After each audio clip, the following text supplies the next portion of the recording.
qu'on parle de ce que tu as fait. Le juge a besoin de savoir pourquoi tu agis de cette manière, et c'est à moi de donner mon avis. Non, ça vous regarde pas. Bonjour à toutes et à tous. Il fait beau, il fait chaud, c'est l'été avec toute la joie et la légèreté des années 80.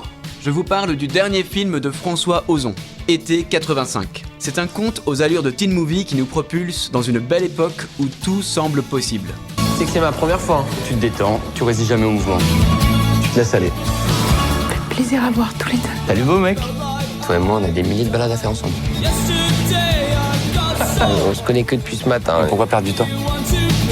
On est tous mortels. Deux garçons se rencontrent et deviennent rapidement complices après une chute de bateau. Une amitié non définie parce qu'on s'en fiche. Parce qu'on est tous mortels, nous dit David. Alors les deux amis brûlent la vie jusqu'à se frotter à des réalités extérieures qui viennent troubler leur harmonie. Une rencontre avec Jane ou un drame qui fera tout basculer. Cette histoire est un écho assumé à l'adolescence du réalisateur. Il était lui aussi adolescent en été 85 et il a lu à cette période le roman La danse du coucou d'Aidan Chambers. Ce livre l'a profondément marqué. À défaut d'adapter cette histoire dès le début de sa carrière, il l'a laissé infuser pour nous l'offrir aujourd'hui, telle une parenthèse au milieu de son univers actuel. Vous savez, Alexis, c'est un gentil garçon. On veut l'aider parce que c'est notre fils et qu'on l'aime. C'est toi la question. Et quoi, moi, quoi? Mais toi, tu m'ennuies, toi. Qu'est-ce qui se passe?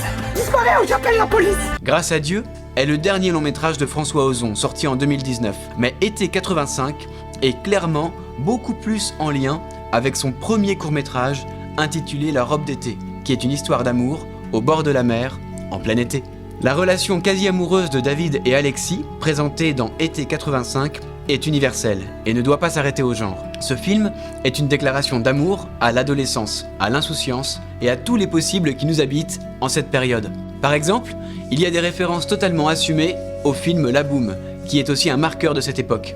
Été 85, c'est le film qui ressemble à un teen movie, mais qui en fait est un regard bien plus profond porté sur l'adolescence et toute sa passion. Et pour toi, ce qui est important, c'est pas ce qu'on fait ensemble. C'est moi que tu veux.